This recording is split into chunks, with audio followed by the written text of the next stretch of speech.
Welcome to the Honest Dog Breeder Podcast with me, your host, Julie Swan, where each week we dive in to discuss all things dog breeding so you can build a breeding business you love, producing dogs that fulfill their owners' dreams.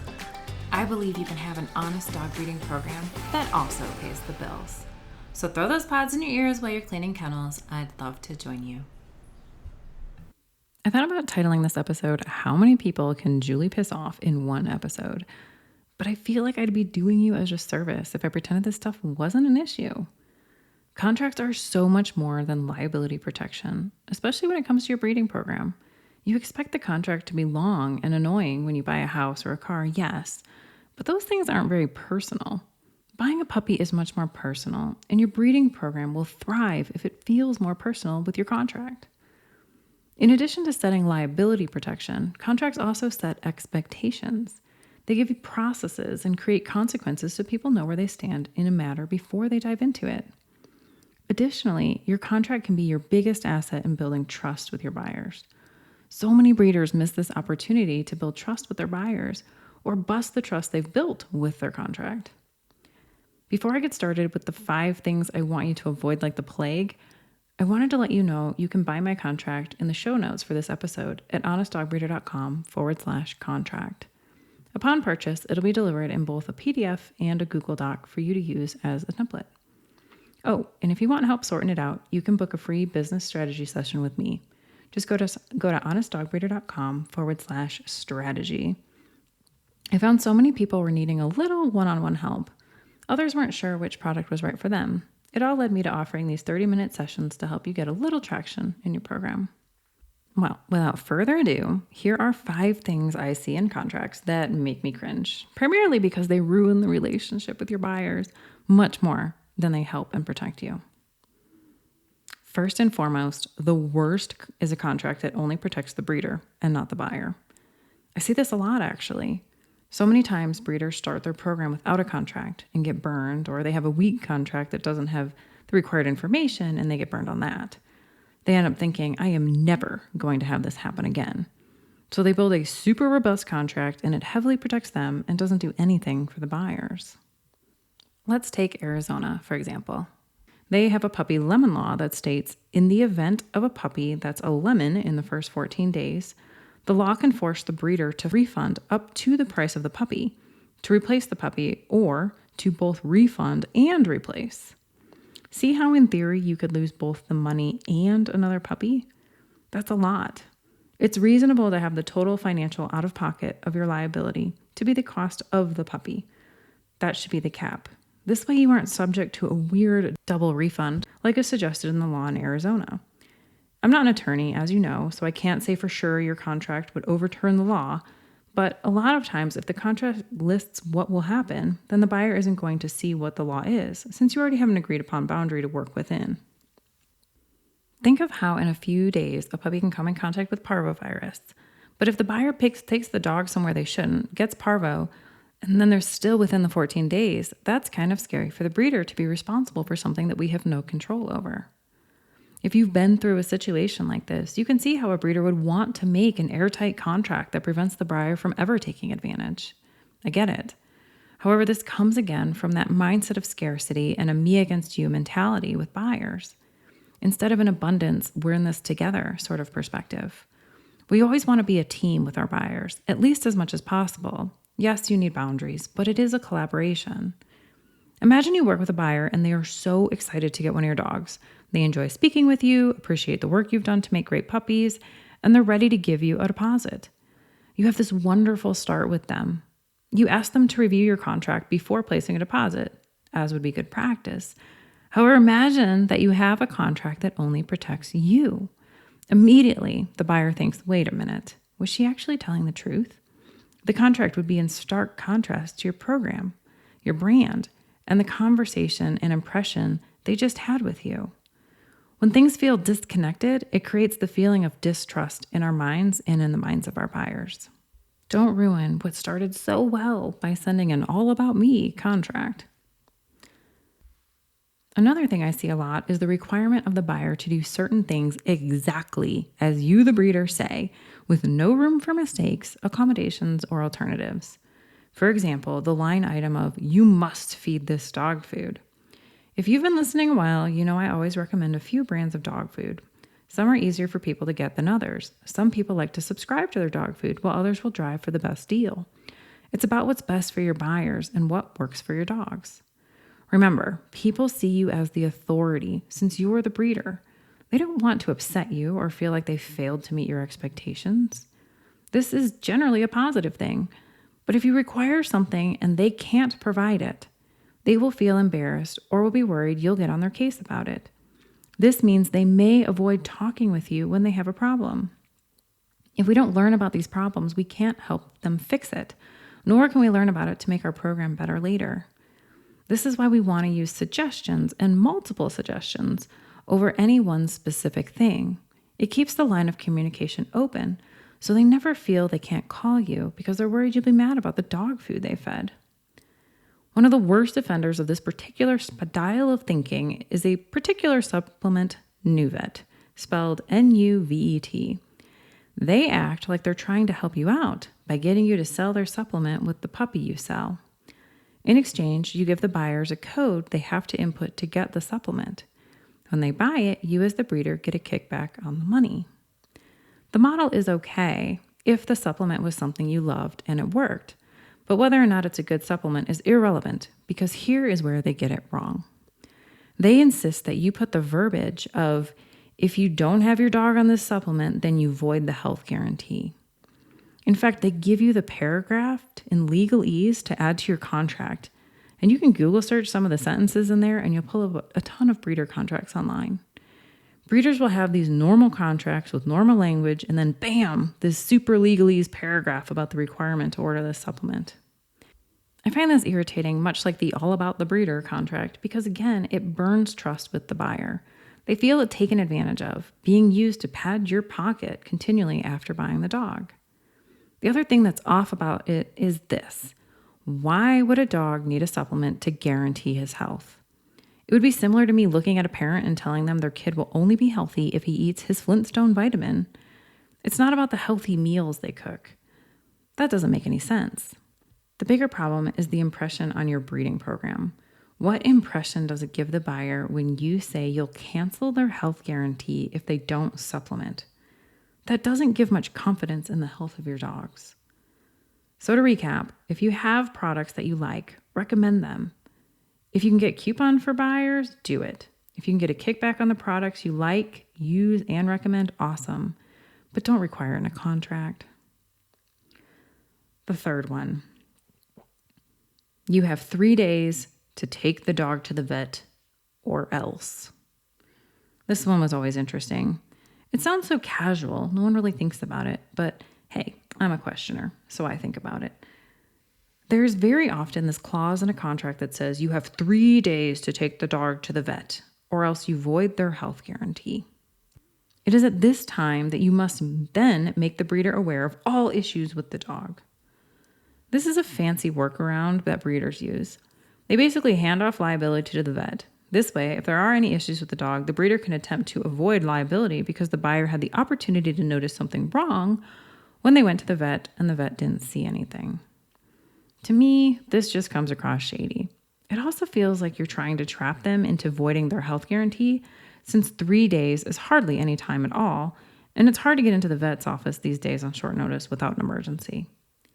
Regardless, I think what I find most upsetting is that it appears that you aren't confident your dogs are healthy and worth guaranteeing. I think this is the wrong impression to give buyers. I'm confident my dogs are healthy and structurally sound, so whether or not my buyer's vet thinks there's a problem, I know from my selection and breeding that the probability of issues is very low. I'm willing to put a 2-year genetic health guarantee on my dogs, knowing that there's really nothing barring injury that would cause them to have any issues. And since my guarantee is for genetic issues from breeding and selection, not from injury, I'm not worried about much. To me, it's more important that the buyer feels comfortable calling me with an issue, even if they are thinking it's a health guarantee issue that they need me to pay for, because I want to know about it. I want them to call me. Another side note to this, many veterinarians aren't huge fans of breeders. Surprise, surprise. Lots of them are, but many aren't. And that's fair. They often only see us when things go wrong. In the event the vet vet that the buyer uses doesn't like breeders, they may feel inclined to find something wrong with the puppy or point out something that might actually not be a flaw. This can really put a lot of strain on the relationship between the buyer and breeder because of how the buyer worries they may have bought a bad dog or got taken advantage of. This doesn't always happen, but I've seen it enough. Thankfully, my buyers usually talk with me about those concerns and we discuss them, and they often stand up for me, which is nice, but regardless, it is tough. Lastly, a note on fecal tests at the vet early on. This is controversial, so please do your own research, make your own decisions. Fecals are much more sensitive than they used to be, which means that a very low amount of, say, Giardia may be detected in a fecal. Many dogs who have Giardia manage it well. Without a need for medication, their system just handles it. In my experience, vets will often see the positive and prescribe medication regardless of severity and regardless of symptoms. I saw time and time again that dogs would get chemically treated for Giardia and then about 2 weeks later would come down with a bad infection of it again or something else. This was because the gut flora was so disrupted from the medication, throwing the dog out of balance and making them more susceptible to get reinfected. If my dogs show symptoms, I treat it. If they don't, then I don't treat it. That's how I manage Giardia. I only use chemicals to treat it if I'm on the verge of losing a puppy, which hasn't happened in many years. Moom works great and doesn't disrupt the gut flora like chemicals do. So, back to the vet's office with your buyers and their puppy. Imagine now your buyer takes their puppy, who has nice stools, to the vet. They do a fecal, say, "Oh no, your dog has Giardia," and then they want to give them medication for it. Well, now you're definitely going to have stool problems. This starts a downward spiral, not to mention how upset the buyers will be feeling deceived about the health of their dog. To hedge this off, a lot of breeders put a clause that even if the puppy has parasites, that parasites are normal and not a problem, and they're definitely all the buyer's responsibility. The breeders are acting like parasites are just like getting vaccinations and dog food, but they're definitely not. That doesn't feel right either. Obviously, other breeders have experienced the fecal debacle like I just described above, and this probably is the root cause of why they put it in their contract. But look at how that feels to the buyer who doesn't even have their puppy yet and reads it in the contract.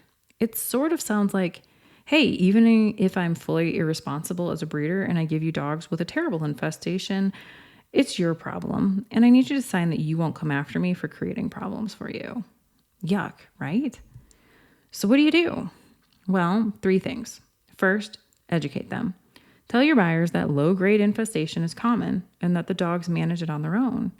Explain that fecals are more sensitive than they used to be, and so they detect things that probably don't need to be treated.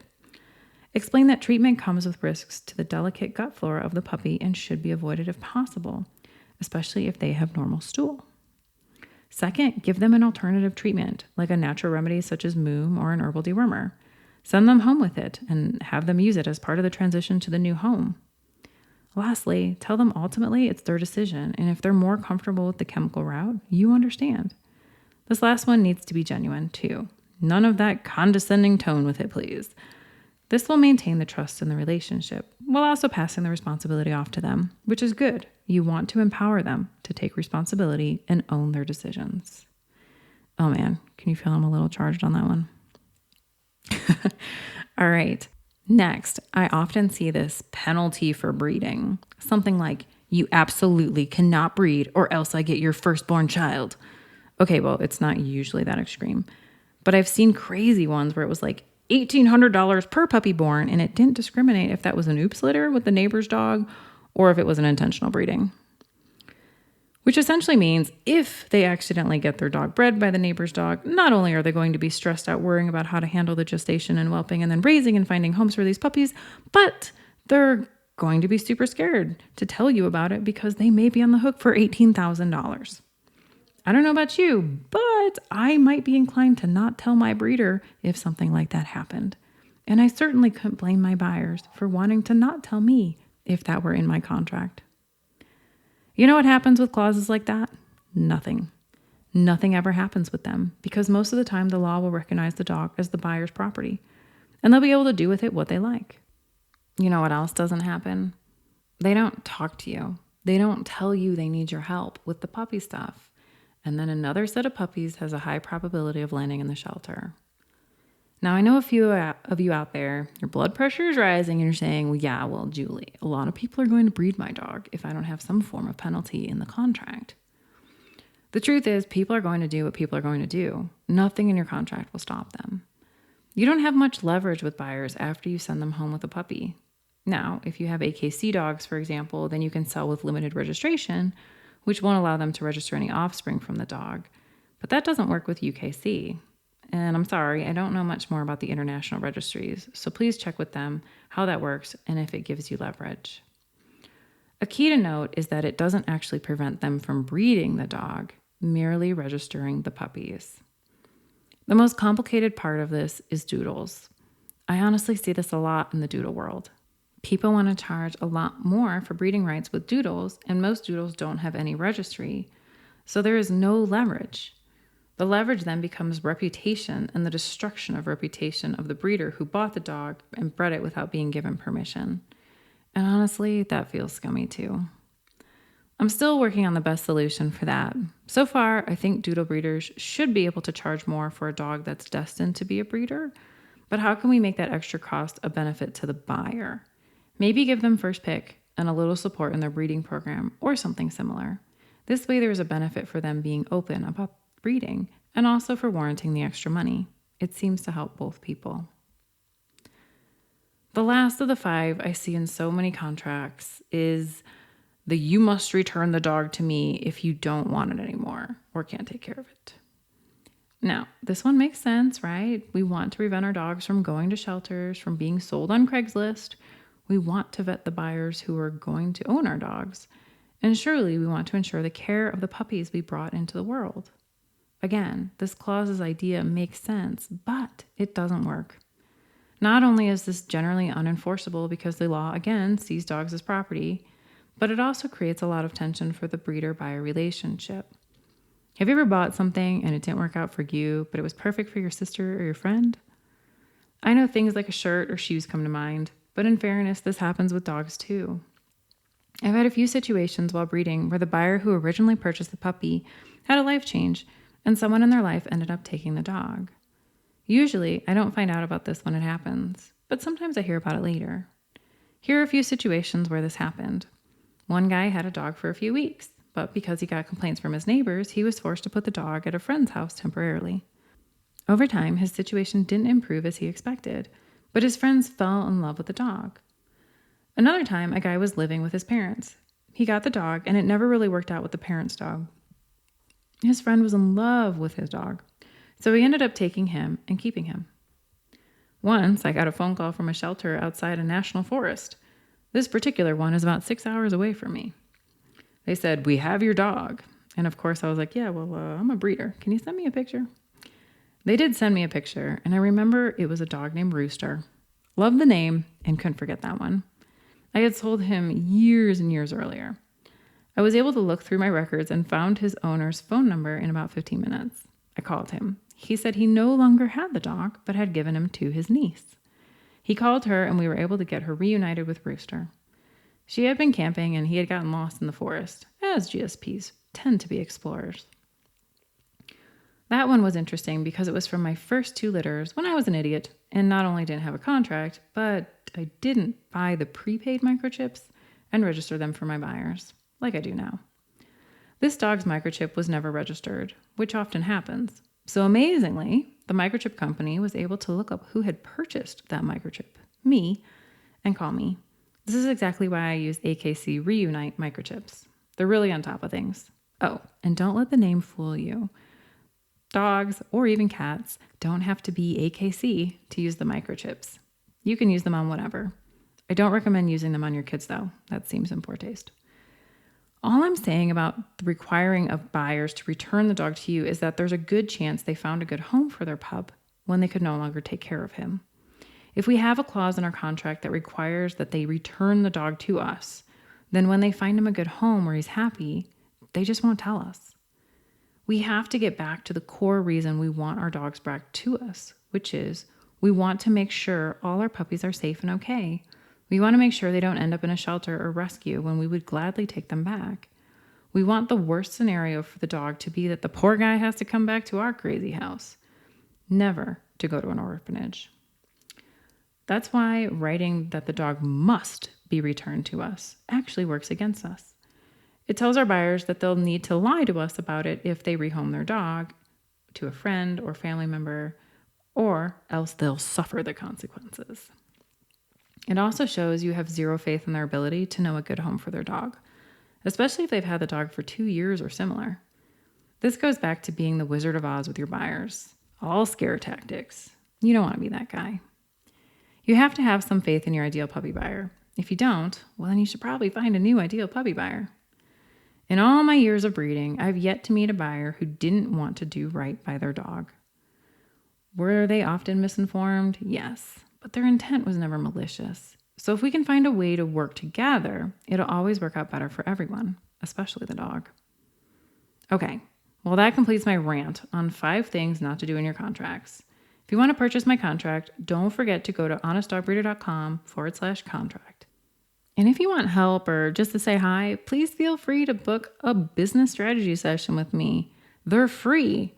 You can sign up for 30 minutes for free at honestdogbreeder.com/strategy. Slots are limited. Get yourself on the schedule. Thank you for joining me for another episode of the Honest Dog Breeder podcast. With me, your host, Julie Swan. I am so grateful you're able to take a little bit of time out of your precious day to spend with me. I hope you're not too mad at me. I'd still take you out to coffee. Thanks again, and I'll see you in the next episode. Oh, and of course, I have to tell you, I'm not a lawyer. This isn't legal advice.